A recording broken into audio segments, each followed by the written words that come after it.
Okay, we're going to continue on in our Father's Word. This is Genesis 3, verse 7.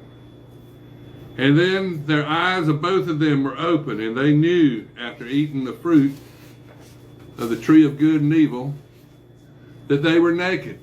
And they sewed fig leaves together and made themselves covering.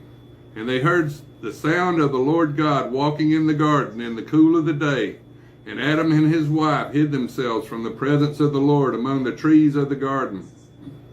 Now, do they have an apple branch on the front of them? Or no, they had a fig, so they was in a fig grove, weren't they? There weren't no apple involved. Then the Lord called Adam and said to him, "Where are you?" And he said, "I heard your voice in the garden. I was afraid because I was naked and I hid myself." And he said, "Who told you that you were naked? Have you eaten from the tree which I commanded you that you should not eat?"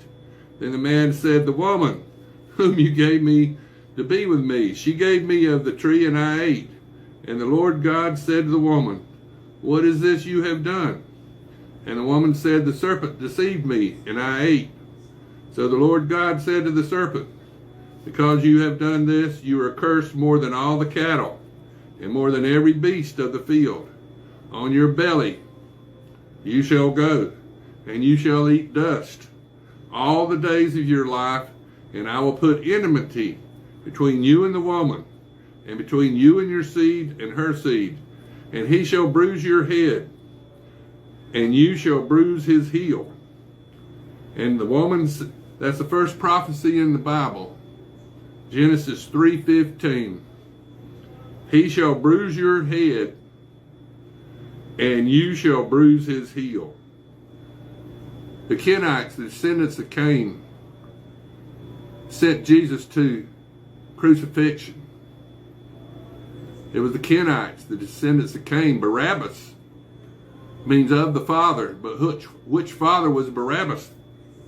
Satan was Barabbas' father. He killed over 100 people. He was a murderer, a Kenite, a descendant of Cain. And so instead of Barabbas, they sent Jesus to be crucified. To the woman, this is Genesis 16. To the woman he said, "I will greatly multiply your sorrow and your conception. In pain you shall bring forth children. Your desire shall be for your husband, and he shall rule over you." Then to Adam he said, "Because you have heeded the voice of your wife, and have eaten from the tree of which I commanded you, saying, you shall not eat of it, cursed is the ground for your sake. In toil you shall eat of it all the days of your life.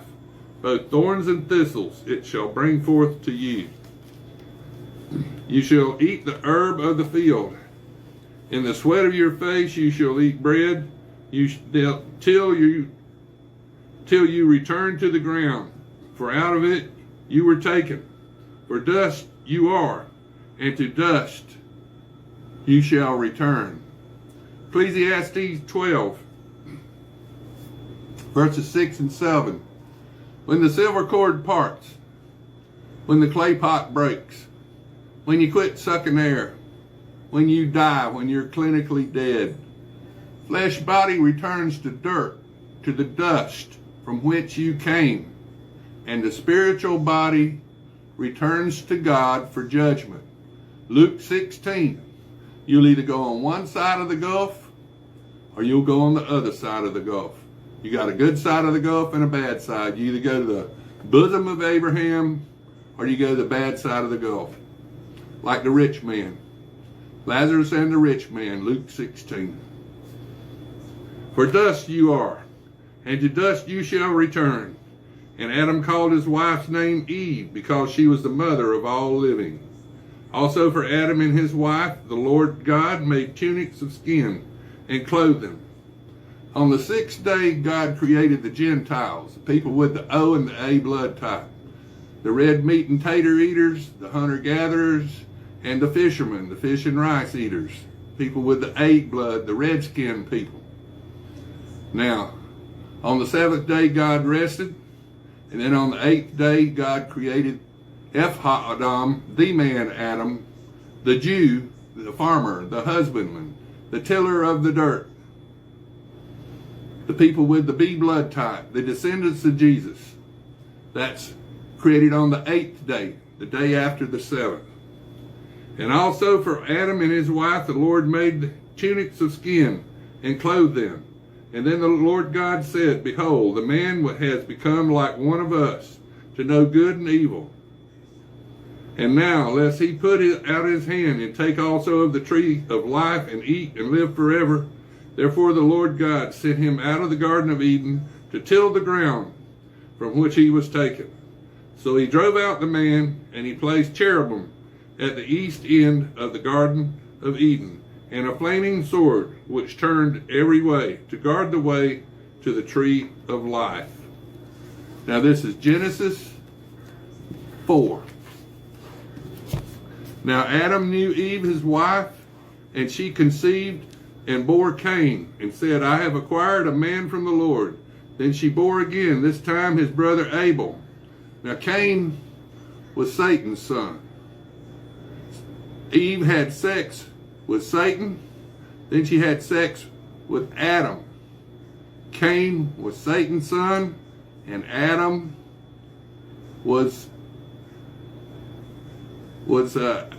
and Abel was Adam's son.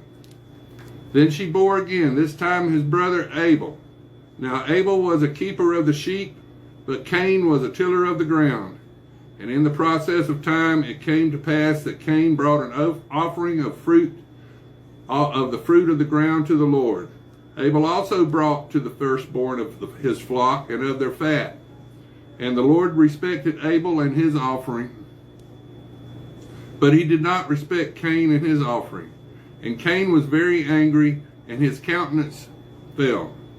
So the Lord said to Cain, Why are you angry? And why has your countenance fallen? If you do well, you will not be accepted.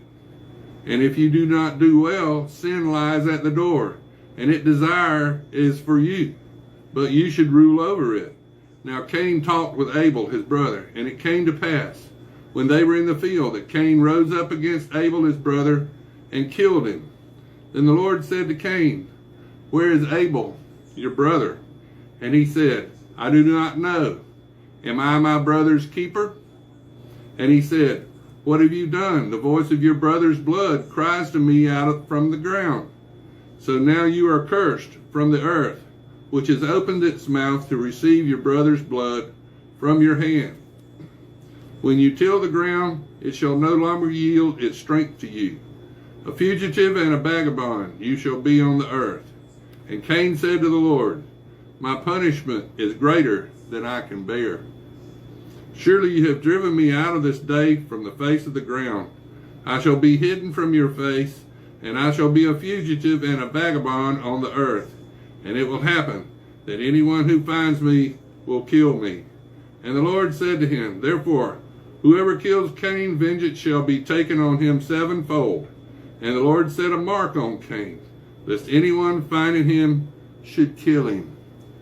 Now, if you want to see the Kenites, the descendants of Cain, all you got to do is watch 6 o'clock news. You can see them every day on the 6 o'clock news. They're there. Got good figs and bad figs. Jeremiah 24. There's a bunch of good figs out there, and there's a bunch of bad figs too. Then Cain went out from the presence of the Lord, and dwelt in the land of Nod on the east of Eden.